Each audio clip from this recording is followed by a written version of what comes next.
What if I were to tell you that something like this, or even this would one day be replaced by this? Well, maybe not this, but something like this. Let's talk about the future of VR and AR and how it might change the way that we communicate. What do you think about that, huh? I think it's cool.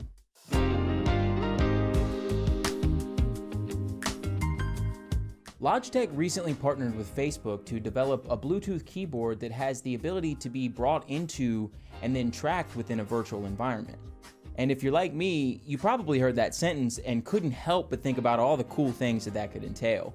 And before you go nuts and pause the video, pull up Amazon and look up the Logitech K830 and just like I did, let me first explain that this keyboard is basically only compatible in VR with the Oculus browser at the moment. But that doesn't mean that the technology itself isn't cool.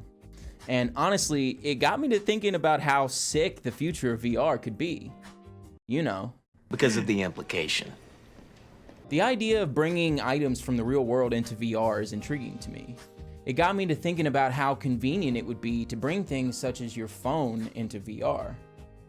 But after further thought, it would be more plausible to consider using things like a phone or a computer in augmented reality, or AR, rather than VR. This has the obvious benefit of not having to visually sever your connection to the real world. Most of us can respond to a quick text or email while walking down the street, and if you had to put a VR headset on in order to read and respond, this would obviously defeat the point.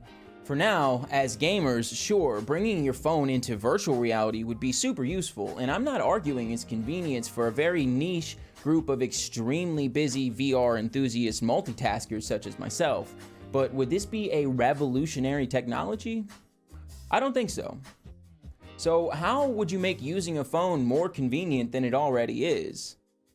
Well, what if we took it out of our pockets and also took away the physical limitations of only being able to have one screen? Imagine walking down the street when you hear a ding. You reach up to your temple and double tap your sweet looking AR glasses. A UI menu pops up a few feet in front of you. The glasses detect your environment and adjust the brightness, opacity, size, and location based on visual information such as people or objects moving towards you. As you walk, the glasses are constantly sensing your environment and adjusting the display to consistently be at arm's length from you.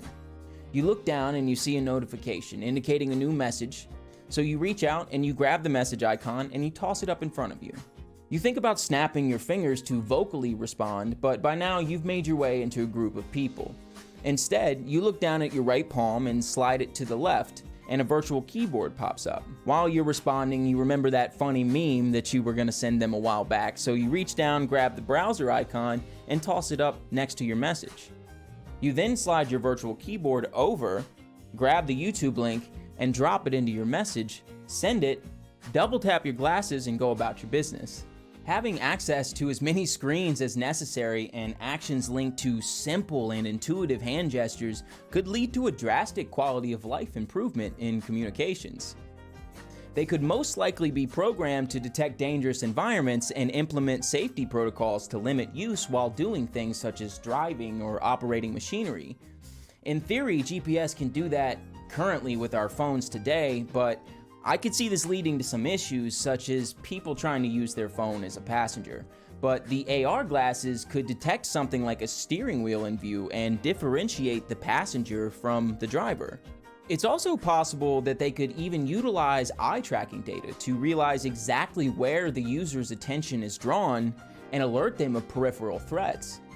Think about how useful eye tracking data would be to someone like an astronaut instructor or an NFL quarterback coach. They would be able to determine exactly when and where the user was looking. That, coupled with some biometric data taken from other sources, and the instructor could provide feedback and coaching from as close to a first-person perspective as one could get without actually being inside the mind of the user. Of course, there is a more invasive version of this concept already being worked on, and it's scary how close it is to being a reality. If you haven't been apprised on Elon Musk's Neuralink brain chip, I highly suggest you check out the link below. Spoiler alert, he put this brain chip in a monkey and now it plays Pong with its mind. This obviously has many more applications and implications than augmented reality, but that doesn't mean that a technology like AR wouldn't have its uses. People will always value their privacy. Well, as much as they can these days, and assuming that strict laws on user data sharing are implemented along the way, the idea of glasses is much less invasive than having a chip surgically implanted into your brain so that you can text your friends. The utilization of user data to further improve our daily lives would not come without a cost, though. The future of VR and AR could have some potentially sinister consequences. What if advertisement companies could learn information regarding eye tracking and deduce exactly where on screen and for how long you looked at their ad? What if they could learn what colors seemed to catch your eye or what music made you bob your head? This could lead to individually catered ads exploiting subconscious weaknesses. Certain applications of body tracking data are extremely worrisome as well. This Stanford University study, citation in the description below, declares that they were able to identify 511 participants. I don't know why that's so funny to me. They were able to identify 511 participants with 95% accuracy using body tracking data received from the individual users after having spent only 5 minutes in VR. And with Facebook currently holding the reins in the virtual space, if left unchecked, the future of VR could be pretty bleak for those that value their privacy. Judging by the way that pass-through is currently used in virtual reality, I can assume that implementing both VR and AR into a single device is the end goal for most of these companies. In 2019, a company called Feel Real Inc. kickstarted a project that raised almost $200,000 to develop a mask compatible and attachable to any VR headset that would simulate real sensations such as 255 unique smells, heat, wind, vibration, and crazy enough, water mist. The claims that this product made were almost too bold to believe, but when explained, the technology made sense, at least to a layman such as myself. However, because this product vaporized aromatic liquids for user inhalation, the FDA categorized it with nicotine vaping products and rejected its approval. But still, it's a brain-tickling concept.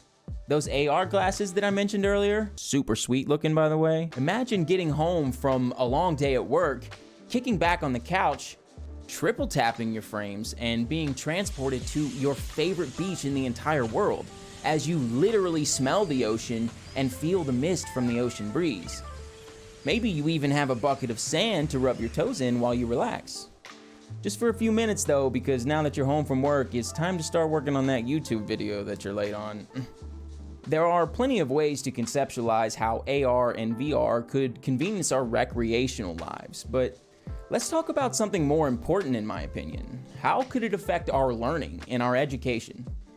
Imagine that I stop using the word imagine and believe with me that you and I are students in a classroom with our, and I cannot stress this enough, extremely fashionable glasses on. And our teacher walks in and her glasses are so stylish that you almost have to say something, but then you resist because you don't want me to feel self-conscious about mine, which honestly is probably why we're such good friends. After a few moments, the class begins to settle and murmurs of glasses complimenting fall silent.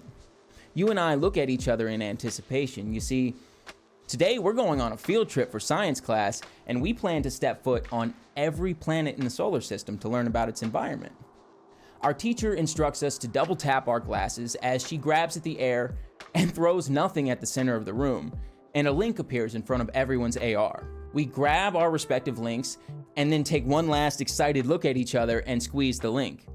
A message appears. This link will take you out of AR and into VR. Would you like to continue? After selecting yes, we drop into a 1-to-1 scale model of an Apollo space shuttle so that we can witness a first-person shuttle launch and then learn about astronaut living conditions while we virtually travel between the planets. Not only do we learn about each planet's environment, but as we approach each one, we get to visualize their massive differentiation in scale. We also get to learn about the relative distance between them because, you see, our virtual spaceship travels at the speed of light, and starting at the sun, it'll take almost 4.5 hours to get to Neptune, but with 15 to 20 minute stops at each planet, a quick lunch break in the rings of Saturn, and a movie scheduled for the ride between Uranus and Neptune, this day is gonna fly by. Virtual field trips have so many practical and economical advantages.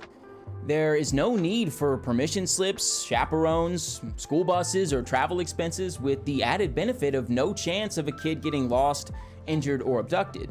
The only limitation at that point would be the software available for such an experience. But if these AR glasses are as mainstream as iPhones and Androids are today, I can definitely see the merit for developing something like an interactive virtual reality field trip. Of course, there's a lot standing in the way between us and this utopian future. Mainly capitalism and greed, and we're gonna need all hands on deck to make sure that we steer this virtual boat towards the moral horizon. So if you haven't gotten into VR yet, I suggest you ride this wave.